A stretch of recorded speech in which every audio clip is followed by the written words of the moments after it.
جب لینے والے بڑھیں گے اور دینے والے کم ہوں گے. ہاں اب ہاں اگر برائی کو مٹانا ہے, برے کو اچھا کرنا ہے, ہاں تو غصے سے نہیں کر سکتے, ڈانٹ ڈپٹ کر نہیں کر سکتے, رکاوٹیں کھڑی کر کے نہیں کر سکتے.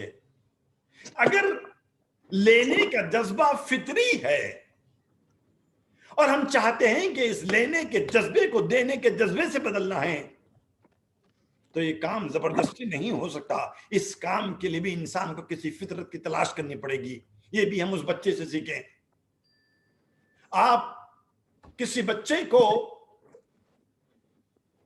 ایک رنگ والا 10 روپے کا بلون دیں جس میں آپ نے منہ سے ہوا پھونکی تھی, جیسے یہ آپ نے دیا, بچہ خوش ہو گیا, کیونکہ فطرت ہے نا, لینا سکھاتی ہے. مل گیا, بہت خوش ہو گیا. اس کو مل گیا, وہ تو خوش ہو گیا. اب اس کا چھوٹا بھائی, اس کی چھوٹی بہن رو رہی ہے. آپ نے اس کو سمجھایا کہ بیٹا تمہارا چھوٹا بھائی روتا ہے, اسے دے دو. تمہاری چھوٹی بہن روتی ہے, اسے دے دو. وہ دینے کو تیار نہیں ہوگا, کیونکہ فطرت لینا سکھاتی ہے, دینا نہیں سکھاتی. تو ہم نے اس کے سامنے ایک ملٹی کلر بلون لیا, اس میں منہ سے ہوا نہیں پھونکی بلکہ ہائیڈروجن گیس بھر کر ہم نے آہستہ سے اسے 20 فٹ اونچا چھوڑ کر بتایا, اور اس سے کہا بیٹا اگر تم وہ ایک کلر والا بلون اپنے چھوٹے بھائی اور چھوٹی بہن کو دے دو گے تو یہ ملٹی کلر بلون جو 20 فٹ اونچا جاتا ہے ہم تمہیں دے دیں گے. سوچ کر بتائیے, اب وہ بچہ اپنا ایک رنگ والا بلون دے گا کہ نہیں دے گا؟ دوڑے گا. اس کا مطلب یہ ہوا کہ جب آپ اچھائی لانا چاہتے ہیں, برائی ختم کرنا چاہتے ہیں, تو ایک چیز سے کام نہیں ہوگا, 2 چیزیں چاہیے. ایک کمتر ہو, ایک بہتر ہو. اور جب آپ انسان سے کہیں کہ تم کمتر دے دو تو اس کے بدلے میں ہم تمہیں بہتر دیں گے, تو انسان خود بخود دینے کے لیے آگے بڑھتا ہے, دیتا جاتا ہے, اس لیے کہ اس کو بہتر پانے کی امید ہوتی جا رہی ہے. اسی طریقے سے مذہب نے ہم کو سمجھایا کہ دنیا فقط دنیا نہیں ہے, اس کے بعد ایک اور دنیا ہے, اس کا نام ہے آخرت. اور اللہ فرماتا ہے کہ اگر تم اس دنیا میں رہنے والی چیزیں میرے کہنے کے مطابق دیتے چلے جاؤ گے تو میں وعدہ کرتا ہوں کہ آخرت میں تم کو اس سے بہتر دوں گا. یہ دنیا کی ہر چیز فانی ہے, وہاں کی ہر چیز باقی ہے. اگر تم فنا ہونے والی چیزیں دے دو تو میں خدا وعدہ کرتا ہوں کہ تمہیں باقی رہنے والی چیز دے دوں گا. تو جس بندے کو یقین آتا جاتا ہے وہ آگے بڑھ کر اپنی ہر شے اللہ کے لیے دینا شروع کرتا ہے. اب وہ یتیموں کو پانی بھی پلاتا ہے, بیواؤں کو روٹی بھی کھلاتا ہے, مسکینوں کا گھر بھی بناتا ہے. حقیقت یہ ہے کہ وہ نہ یتیم کو پانی پلا رہا ہے, نہ بیوہ کو روٹی کھلا رہا ہے, نہ کسی مسکین کا مکان بنا رہا ہے, بلکہ حقیقت یہ ہے کہ وہ یتیم کو پانی اس لیے پلا رہا ہے تاکہ حوض کوثر پر خود جام کوثر پیے. وہ کسی بیوہ کو کھانا اس لیے کھلا رہا ہے تاکہ جنت سے میوے کھائے. وہ کسی مسکین کا مکان اس لیے بنا رہا ہے تاکہ جنت میں اس کا محل تعمیر ہو جائے. معلوم یہ ہوا جس انسان کو توحید پر قیامت کے دن پر یقین ہو جاتا ہے وہ اپنی ہر شے کو کم تر سمجھ کے دیتا چلا جاتا ہے تاکہ اس کے بدلے میں ہر لحاظ سے اسے بہتر چیز ملتی چلی جاتی ہے. عزیزان گرامی, یہ وہ فلسفہ حیات ہے جسے اسلام نے پیش کیا کہ وہ راہ خدا میں اپنا سب کچھ لٹانے پر تیار ہو جاتا ہے جسے یقین ہو جاتا ہے. معلوم ہوا کہ آخرت پر ایمان کے بغیر انسان کو سکون اور چین حاصل نہیں ہو سکتا, اور آخرت پر یقین کے بعد بھی تحریک خیر پیدا نہیں ہوگی. ہمیشہ شک میں مبتلا رہو گے. یقین تبھی آئے گا جب درمیان میں اللہ آئے. اس نے صاف صاف کہہ دیا کہ میں نے تمہیں زندگی عطا کی, تمہارے پاس قوتیں نہیں تھی, ناک, کان, آنکھ, زبان, جلد, بولنے کی صلاحیت, غذا, رزق, پانی, ہوا, سب کچھ میں نے تم کو دیا ہے. اور میں نے یہ اس وقت دیا ہے جب تم مانگنا بھی نہیں جانتے تھے. میں خدا جب تم کو سب کچھ دیتا رہا, جب تم مانگنا بھی نہیں جانتے تھے, مانگنے کی تم میں صلاحیت بھی نہیں تھی, تب میں نے دیا ہے بغیر مانگے. اور